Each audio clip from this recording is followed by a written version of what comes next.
Gimana kabarnya anak-anak di rumah bersama keluarga? Sehat walafiat, baik-baik semua kan? Semoga Bapak Ibu Guru semuanya juga demikian keadaannya, sehat walafiat. Dan sekarang mari waktunya kita belajar kembali lewat online, yaitu materi Al-Quran Hadis ya. Anak-anak, kali ini kita akan belajar hukum nun sukun dan tanwin. Untuk mengingatkan saja, untuk pelajaran yang sebelumnya pernah kita pelajari hukum nun sukun dan tanwin. Itu ada berapa? Kalau ada yang masih ingat, ada 5 hukum bacaan nun sukun dan tanwin. Yang pertama, sekedar mengingatkan lagi, idhar halki, idgham bi gunah, idgham bila gunah, iklab, dan yang kelima ikhfa hakiki. Yang sudah kita pelajari ada 2, idhar halki dan ikhfa hakiki. Coba ada yang masih ingat tidak? Idhar halki itu ada berapa hurufnya? Coba diingat. Ada 6. Sekedar mengingatkan, hamzah, ha, ain, ghain, ha, kha. Sedangkan ikhfa hakiki ada 15. Sisanya dari idhar halki, idgham bi gunah, idgham bila gunah, iklab. Makanya ini nanti hurufnya harus dihafalkan. Sisanya itu adalah hurufnya ikhfa hakiki. Jadi kita akan belajar sekarang yang 3, karena yang 2 sudah. Yang kita pelajari adalah idgham bi gunah, idgham bila gunah, dan iklab ya. Pak B yang pertama akan jelaskan tentang idgham. Apa sih idgham itu? Sebelum kita jelaskan contoh dan cara membaca sekaligus hurufnya, perlu diketahui idgham itu apa supaya mudah. Idgham itu adalah melebur atau memasukkan atau mentasdidkan. Jadi dimasukkan atau ditasdidkan mudahnya. Nah, itu ada di hukum nun sukun atau namanya nun mati juga boleh, atau juga tanwin. Kalau di hukum nun sukun atau tanwin meliputi fathah tanwin, kasrah tanwin, domah tanwin. Nah, di sini idgham dapat dibagi menjadi 2, idgham bi gunah dan idgham bila gunah. Nah, mengenai hurufnya nanti kita bagi. Idgham bi gunah itu punya huruf 4, idgham bila gunah itu punya huruf 2. Jadi ada idgham bi gunah 4, idgham bila gunah 2 ya. Anak-anak, supaya lebih jelas lagi, sekarang kita pelajari satu persatu. Yang pertama adalah idgham bi gunah. Apa sih pengertian idgham bi gunah itu?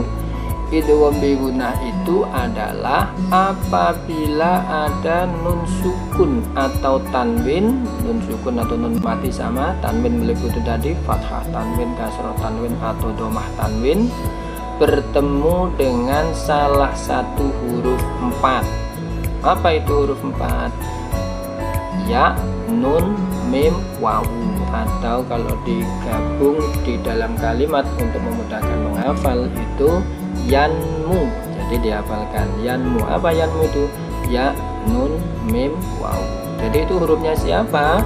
Itu hurufnya idgham bi gunah. Nah, jelas kan?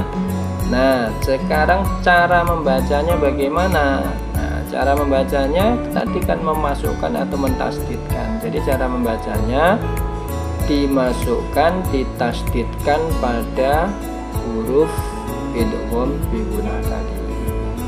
Kita contohkan nanti di sini juga lebih jelas ya. Oke. Sekali lagi jangan lupa tadi cara membacanya adalah harus ditasdidkan. Jadi nun sukun atau tanwinnya bertemu dengan huruf salah satu huruf idgham bi gunah, antara lain yaitu bertemu dengan mim, bertemu dengan ya, bertemu dengan nun, wawu.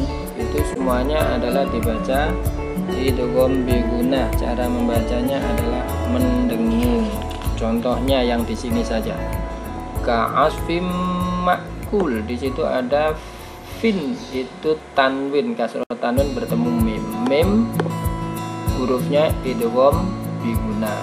Maka cara membacanya adalah dibaca mendengung. Contoh, ka'asfim ma'kul. Nah, mendengung ditahan 2 harokat. Yang kedua, nun sukun sama mim sukun, nun sukun atau tanwin, nun sukun atau tanwin. Kebetulan ini bertemu mim lagi contohnya. Min masadin dibaca menjadi mim masadin, mendengung ditahan 2 harokat. Mim itu bacaan idgham biguna. Yang ketiga, nun sukun bertemu dengan ya. Faman ya'mal dibaca menjadi tasdid, ditasdidkan. Faman ya'mal, jadi harus ditahan. Faman itu hukum bacaan idgham biguna. Yang selanjutnya nun juga idgham biguna, hurufnya idgham biguna. Cara membacanya bagaimana? Min ni'matin dibaca ditahan 2 harokat. Min ni'matin, itu cara membaca. Nanti masih contohnya banyak, bisa dicari di Al-Quran. Kalau tadi hukum bacaan idgham biguna dan cara membacanya sudah bisa, contohnya juga sudah. Sekarang kita yang kedua belajar idgham bila gunnah. Apa sih idgham bila gunnah? Idgham bila gunnah itu pengertiannya apabila ada nun sukun atau nun mati sama, atau juga tanwin, fathah tanwin, kasroh tanwin, domah tanwin bertemu dengan salah satu huruf 2, yaitu lam atau ro. Jadi hurufnya idgham bila gunnah itu ada 2, lam dan ro. Nah, cara membacanya bagaimana? Cara membacanya adalah suara nun sukun atau suara nun sukunnya atau nun mati atau tanwinnya menjadi hilang. Jadi dimasukkan di huruf lam atau ro dengan ditekan tidak mendengung. Nah, contohnya di bawahnya ini sudah jelas ini. Jadi tahu bedanya nanti. Yang pertama, min rabbihim.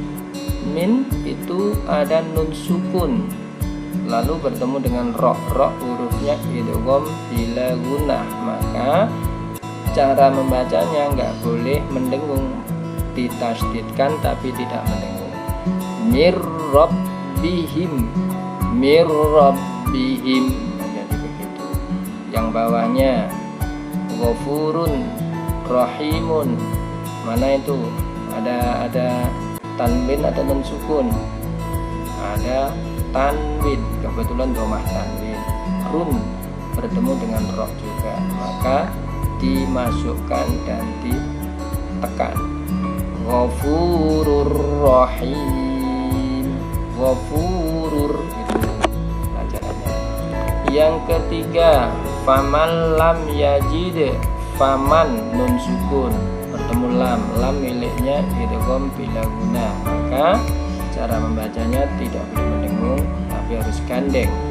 Faman lam yajid, faman lam itu maksudnya idgham bila gunnah di situ. Yang keempat, khairun lakum, tanwin bertemu lam, nggak boleh khairun lakum, harus digandeng, ditasdidkan menjadi khairul lakum. Jadi berbeda, kalau yang idgham biguna tadi harus ditahan dan mendengung, kalau yang ini tidak mendengung. Jelas ya?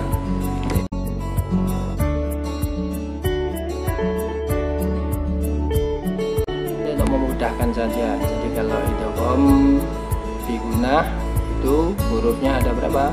Ada 4, ya, nun, mim, waw. Cara membacanya dibaca mendengung. Yang kedua, hukum bacaan idgham bila gunnah. Cara membacanya tidak boleh mendengung. Hurufnya ada 2, yaitu lam dan ro. Nah, ini harus dihafalkan supaya membaca Al-Qur'annya nanti semakin lama semakin bagus.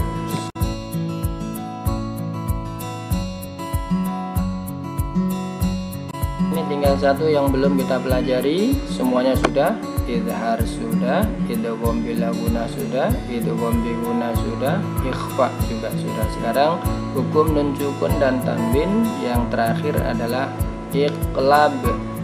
Ini yang kita pelajari. Nah, iqlab itu apa? Iqlab itu adalah bacaan membalikkan atau beralih. Pengertiannya apa iqlab itu? Yaitu apabila ada nun sukun atau nun mati sama, atau tanwin. Tanwin meliputi tadi fathah tanwin, kasrah tanwin, dhammah tanwin sama, bertemu dengan huruf satu yaitu ba. Maka nanti cara membacanya adalah nun sukun atau tanwinnya dirubah, diganti menjadi suara huruf mim. Jadi dirubah. Supaya lebih konkret mudahnya begini. Contoh saja lebih mudah ya. Untuk mengingat huruf iqlab hanya satu ba. Nah itu yang kata kuncinya. Iqlab hurufnya satu ba. Contohnya membalik itu bagaimana? Contohnya min ba'dihim. Di situ ada nun sukun bertemu ba. Ba miliknya iqlab, maka nun sukun dirubah menjadi mim.